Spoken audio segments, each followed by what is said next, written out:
Gente, bom dia. A gente vai dar seguimento à matéria, né? Vai entrar agora no capítulo 4, tá? O tema é esse aqui, ó, o campo e a cidade no Brasil.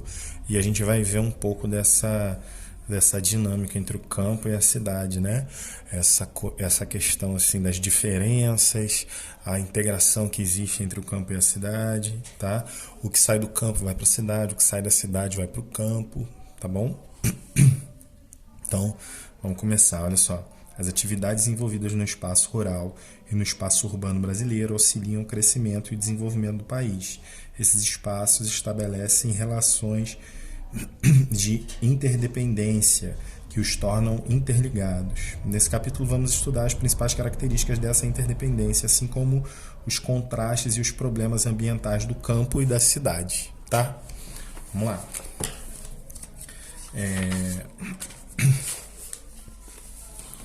Aí a gente vai falar aqui, ó, o campo e a cidade, né? Características do espaço rural e do espaço urbano. O rural a gente vai entender como campo, o urbano a gente vai entender como cidade, tá? Ó, de modo geral, compreende as áreas fazendas, sítios e chácaras o espaço rural, né? Nesses espaços são desenvolvidas principalmente as atividades agropecuárias, plantações e criações de animais, e o extrativismo, a extração de coisas, né? Seja mineral, vegetal, tá bom? Fazem parte também desse espaço as áreas de vegetação nativa, como a mata e a floresta. Já o espaço urbano em geral apresenta maior quantidade de construções, estradas, casas, prédios, entre outros estabelecimentos. Também abriga a maior parte de atividades comerciais, indústrias e prestação de serviços. O espaço geográfico brasileiro é composto de áreas rurais e urbanas, com características bem diferentes entre si. Veja nas fotografias abaixo alguns aspectos de cada um desses espaços.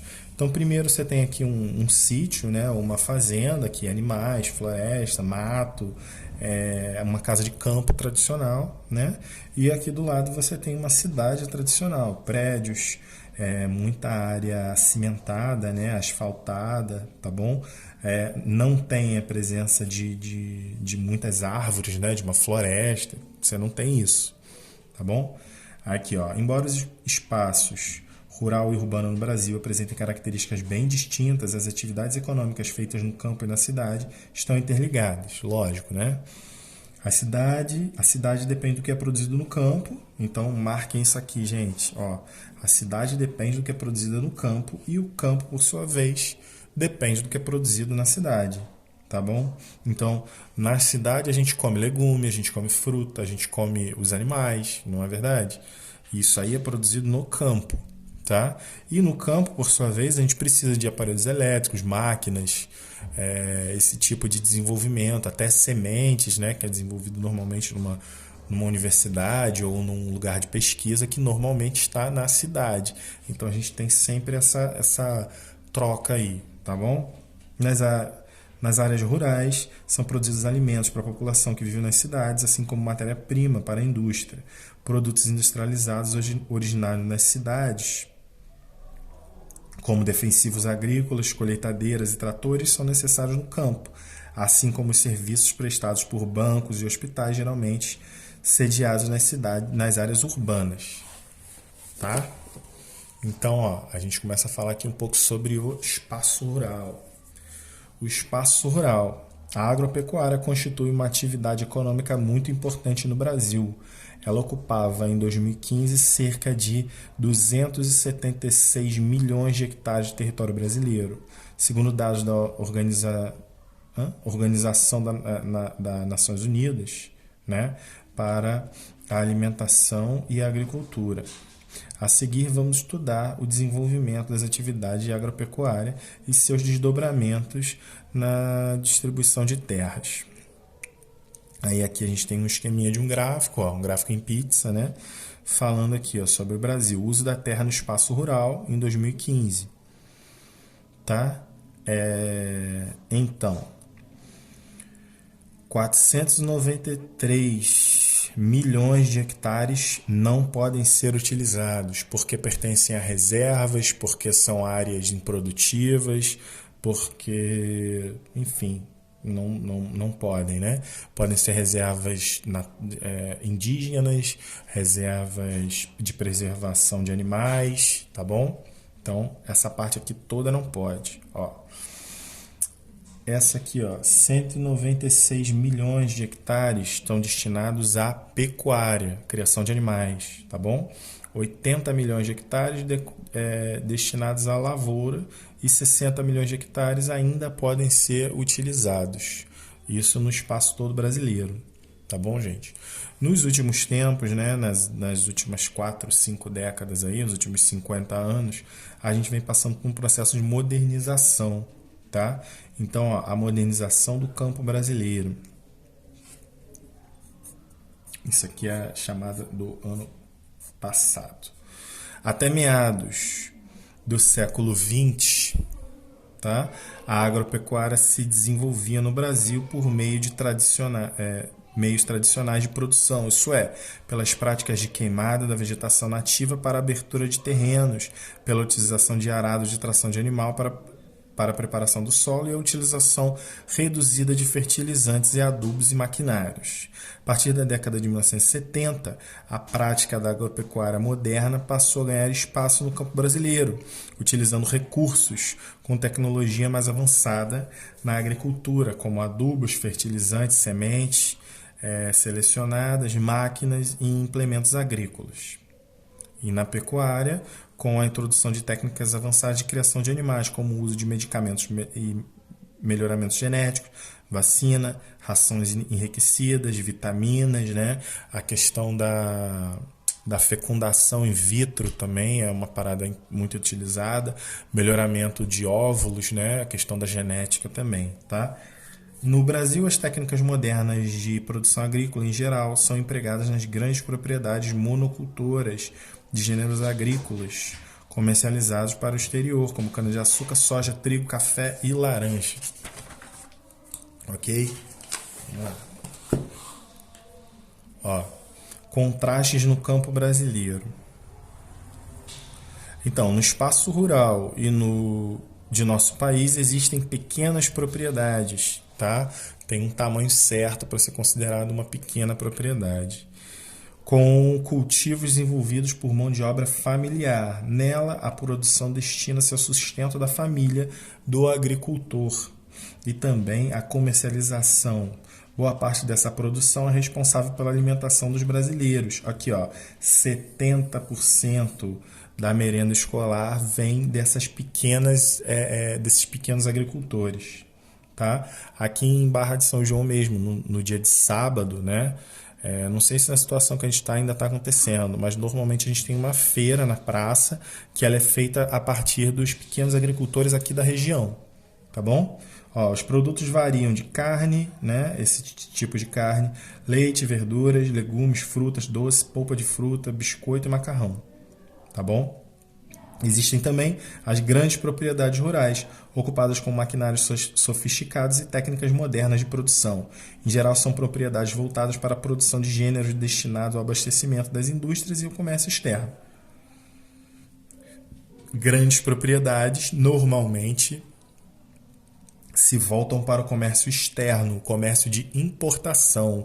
Pequenas propriedades normalmente se voltam para o comércio interno, tá? Nos últimos tempos, essas pequenas propriedades têm feito cooperativas, gente. Então, por exemplo, é muito simples de entender. Você tem um caminhão, tá? Um caminhão grande. Esse caminhão vai passando de propriedade em propriedade na cidade. Ele pega toda a colheita que vocês fizeram, por exemplo, de laranja e vai para um outro lugar na cidade responsável pela distribuição, vende tudo lá e o que conseguir do lucro dessa venda, ele divide entre os produtores. Fácil de entender, né? Cooperativa é o nome disso. Tá bom? Em geral, são propriedades voltadas para a produção de gêneros destinados ao abastecimento das indústrias e ao comércio externo. Já as grandes propriedades, né, vendem toneladas e toneladas de produtos para comércio externo, gente. Então, carne bovina, laranja, soja, tá bom? Embora a modernização do campo tenha ocorrido em várias propriedades agropecuárias, o espaço rural brasileiro é marcado por grandes contrastes tecnológicos.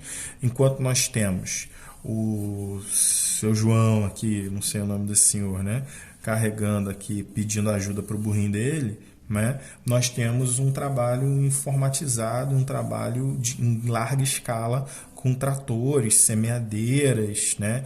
Essa máquina aqui, por exemplo, faz a aragem, né? Faz a aragem da terra, então faz a terra ficar mais fofa para os nutrientes serem absorvidos, né?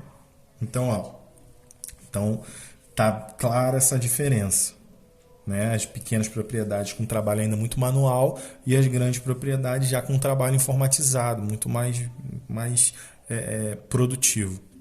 Além do nível tecnológico desigual encontrado no espaço rural, o tamanho das propriedades constitui outro contraste. No Brasil, pequenas propriedades com até 10 hectares de área coexistem com imensas propriedades com mais de 1.000 hectares de área, ok? E aí perdem um pouco do espaço, né? Essas grandes coisas aí, tá? Deixa eu ver aqui uma coisa. Então, vamos lá, ó. Eu não sei se a gente começa aqui, mas eu vou falar aqui, ó. Êxodo rural e estrutura fundiária do Brasil. Vamos aqui, a gente acaba nessa página aqui. A gente faz um exercício, né, e depois a gente volta. Ó, a introdução de máquinas no campo diminui significativamente a quantidade de mão de obra necessária para o trabalho nas propriedades rurais, né? O que eu tinha, o trabalho de 100 funcionários de mexer a terra durante aquela semana, eu faço com uma máquina só, tá? Muitas pessoas desempregadas, por esse motivo, passaram a buscar nas cidades melhores condições de vida, né? Saíram do campo, êxodo rural, e foram para as cidades. Além disso, a oferta de emprego nas atividades industriais em expansão nas áreas urbanas atraiu grande número de pessoas das áreas rurais. Tá? Então, a modernização nas cidades, o crescimento nas cidades e o esvaziamento das oportunidades de trabalho no campo vão fazer com que essas pessoas saiam do campo e busquem a cidade. Tá? Isso vai acontecer desde 1930, 1950. Isso vai acontecendo ao longo do século XX todo e tem se intensificado um pouco, né? Porque até mesmo as pequenas empresas, com as várias linhas de crédito e de questão de crescimento assim, financeiro do país, estão usando maquinário também para a produção. A modernização da agropecuária brasileira estimulou o que denominamos êxodo rural, que é a migração de um grande contingente, um grande número de pessoas do campo para a cidade. Tá bom? Outro ponto que influenciou o êxodo rural foi a criação do Estatuto do Trabalhador Rural, em 1963, que regulou as relações de trabalho no campo, ao determinar que os trabalhadores rurais devem usufruir dos mesmos benefícios trabalhistas que os trabalhadores urbanos, como salário mínimo, 13º e férias com remuneração, férias remuneradas. Tá? Desse modo, os custos trabalhistas aumentaram significativamente para os proprietários de terra, por isso muitos deles dispensaram os trabalhadores rurais para diminuir gastos com os benefícios recém-adquiridos por esses trabalhadores. Dessa forma, tá? A quantidade de desempregos rurais aumentou. Lógico, né, gente? Os produtores passam a botar a mão na produção, porque senão vão perder muito dinheiro, porque vão ter que pagar esses encargos aí a esses trabalhadores. Tá? No caso, pagar dinheiro por causa desses benefícios. A estrutura fundiária do Brasil é desigual. Menos de 1% das propriedades agrícolas detém quase metade da área rural do país. Menos de 1%, tá? Tem mais de 50%. Ok? Isso quer dizer que uma galera muito reduzida tem muita terra, enquanto o resto tem o que sobra, né? A concentração de terra citada na manchete acima está diretamente relacionada com a estrutura fundiária do país. Aí, o que é a estrutura fundiária? É a forma como as propriedades rurais estão organizadas ou distribuídas no território do país de acordo com seu tamanho. tá? Então, basicamente é isso. Vou parar por aqui. Na próxima aula a gente conversa sobre isso e vai mais além, falando sobre a parte urbana e um pouquinho mais sobre essa relação entre rural e urbano, tá bom? Valeu, gente. Um abraço. Tchau.